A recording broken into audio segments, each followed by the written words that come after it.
Yo guys, welcome back to another video. I know it's been almost a year, trust me, it's a long time, okay, I understand. But today, we're going to be doing a thumbnail tutorial. I've had the feeling to get back into this stuff, so that's what I'm going to do. Excuse the time jump, but you know, it is what it is. So pretty much my workflow with this thumbnail specifically is an Elon Musk thumbnail that I just went off the top of my head just to present you guys with as a tutorial, you know, for you guys to get better or to just, you know, practice or whatever you want to do. So if you guys do end up liking these videos, you know, I mean, you could drop a like, you could subscribe, I mean, but you know, that's up to you. But you know, what, bro, what are you talking about, man? I would really, you know.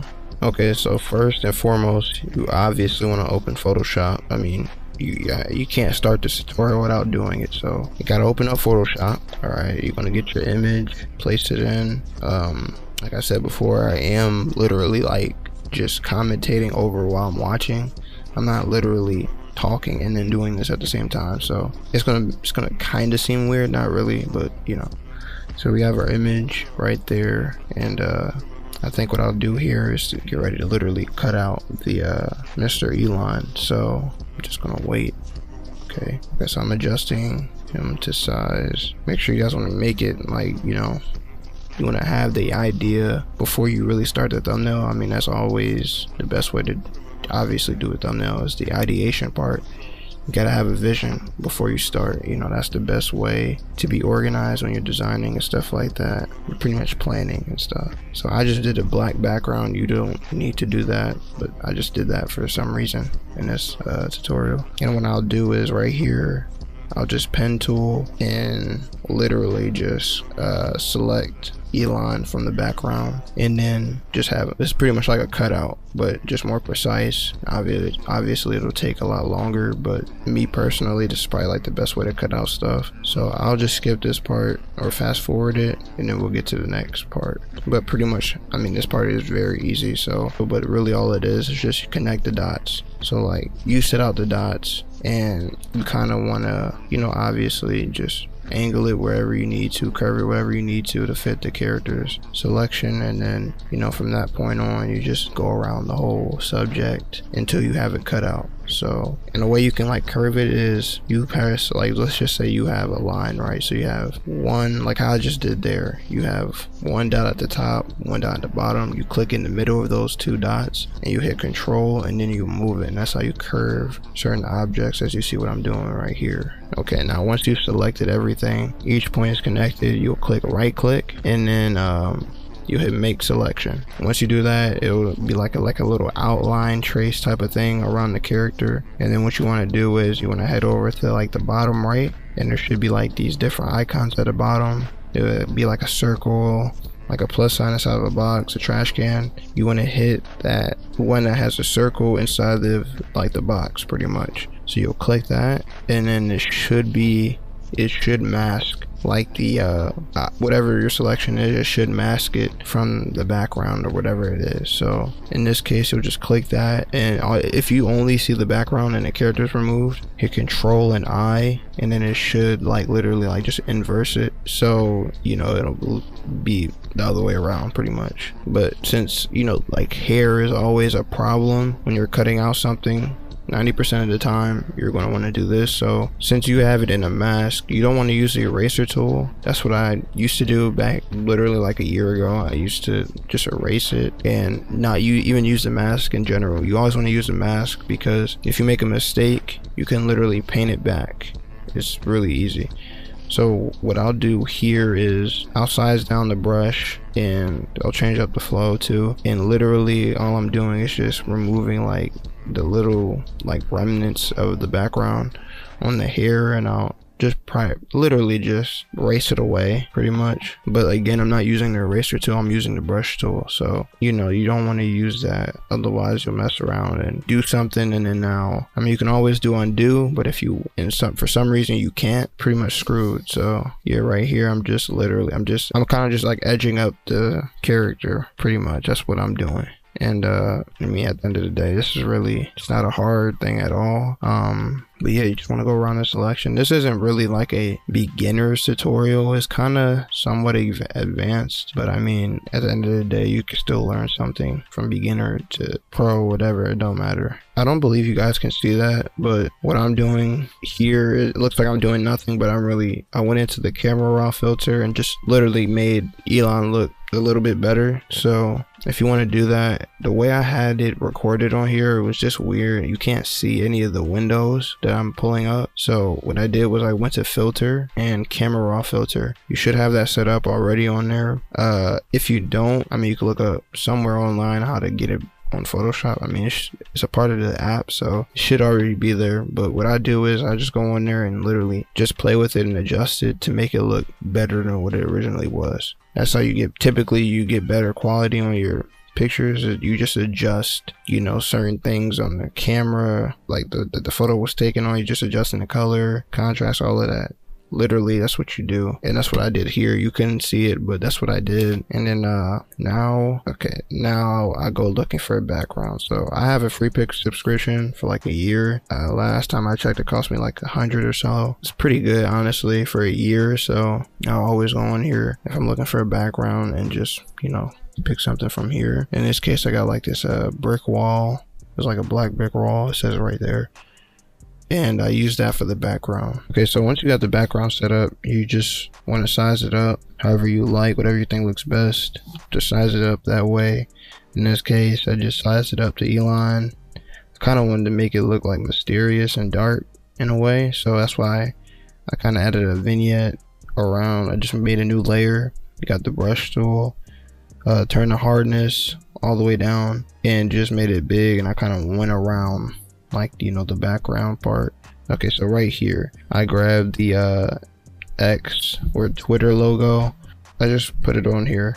I sized it up however I liked it, and I mean, I thought this was pretty good size, honestly. Just literally all it is just placement. That's one of the very big key to thumbnails is placement. Wherever you place something, you got to make sure it is visible for the person to see. I mean, you got to really think about it too, because when people are viewing your thumbnails, they're going to be way smaller than what you're looking at right now. So you guys want to make it clear, clean, and just understandable. You don't have to always make stuff look extremely big, but you know, if you backed away from your monitor or your computer and you're looking, you can tell what this, you know, video will be about or whatever it is. I mean, that's very typical in thumbnails, just playing around with stuff, seeing what works, seeing what looks good. And especially if you're doing client work and stuff like that, that's always a good thing to do too. Okay, and I didn't freaking see it, but I also added a drop shadow to the logo. Okay, so how you do that is when you input the layer, or when you input the image. So let's just say Control C from another website, Control V into Photoshop, right? Literally you use that with anything that you're trying to copy and paste. So you paste it into Photoshop and it should turn into a layer like always, and you double click the layer, and at the bottom there's a icon that says drop shadow. You can adjust it however you want. Typically you want to keep it like subtle, but you can still see it at the same time, and it's kind of clear as well. Next thing I did was add fire. Me and fire with thumbnails, that's just what I do. Like, I guess that's my thing. I typically make a lot of good thumbnails with fire. At the bottom, you always want to use, if you have fire and it's like in a black background, you play with the blending options. The blending option is pretty much, you'll see literally in the bottom right, it says normal. You click on that and there should be like a huge drop down with like different types of blending options. You typically want to use screen because it'll remove the black background but keep the fire there, and that way you can blend in with the actual, you know, art. So you want to do that when you're adding fire to your thumbnails, obviously. And then and then after that, what I did was I added a adjustment layer. Okay, so what an adjustment layer is pretty much its own layer based specifically on what you're doing. So in this case, I put a hue and saturation layer over the logo, the X icon, whatever. So once you have that, you can go on the bottom right the circle with half colored and half no color. You click that and it should pull up, you know, kind of like another drop down with different effects. Hue and saturation, you typically want to use that if you're trying to change the color or something. So that's what I did, and I clipped it to the actual to the icon. Now if you don't clip it, it'll bleed into other things. So if you're trying to color something specific, you always want to clip it to whatever you're trying to color. If you don't do that, then it's just want to blend into the whole thumbnail. You don't want that. So you want to clip it to that. You could clip it by holding Alt and then hovering over in between, like literally in between each of the layers, and then click, and it should be like a little arrow that shows when you do it. So that's how you know you're doing it. And once you do that, you want to hit colorize, and it'll change the color to like it should be a default red. Then you can edit the saturation to turn it up, and you know, just play with it. Like you'll literally see when you're working, you'll see how it is. And so once you do that, in this case I use it as like a fire shadow, kind of like highlights. I said fire shadow, it's highlights. So as you can see here, I'm just adding like highlights. I want it to be subtle, I don't want it to be too strong, but yeah, that's how I did it in this tutorial. I could have did a lot with this thumbnail, to be honest, but I kind of wanted to keep it, I didn't want to go do too much with it, honestly. So I just kept it like this. And you literally, I'm just playing with it at this point, blending with different blending options, see what looks good. You'll literally find yourself playing a lot, just playing with whatever you're doing. So a lot of times it's just experimentation. You're just seeing what looks good, and then if it looks good, you know, I guess it works. Like I said, you play around with the settings like normal. I can't pull up the settings on this tutorial. I know it's annoying, but just listen, trust me. This will probably be the best way for you to honestly literally learn, is to figure it out. Like, you know, at the same time, a lot of people like putting stuff on the screen, you can see it, but sometimes people like learning better with, you know, just figuring out on your own, being hands-on. So the best way I can do is just explain it to you guys, so, and play around until it looks like what I have right there. What I did here, it's like, so now I use the pen tool as a way of creating like a line effect. So it's, what do they call it? It's like, it's literally a highlight, but just a lot stronger. It makes it look better. That's what all this stuff does. It makes everything look better. I can do a separate tutorial on that. It's very, very easy, and I mean, it does make all the difference when you are doing a thumbnail that really involves lighting. Okay, and so pretty much there's really not too much else I did after this. Yeah, I mean, it's really, I mean, at this point you guys could literally just stop and be done with the thumbnail. Everything else is, I mean, personally, if you're taking thumbnails serious and you know you want to get those clicks, possibly, I'm gonna just keep it real. One little detail that's not there is not going to determine what makes a video pop off. I'm gonna just get that out the way. You don't have to be literally perfect with everything you do. Now, I'm not saying make half behind thumbnails, but what I am saying is don't beat yourself up if something isn't the way you want it exactly to be. Okay, especially if it's a little detail, it's not that serious, honestly. What I'm doing right here doesn't even need to be done. It's just for looks. You know, you got people who do simple thumbnails, you got people who do complicated thumbnails. Typically the complicated ones look better visually than the ones that look more simple, 9 times out of 10.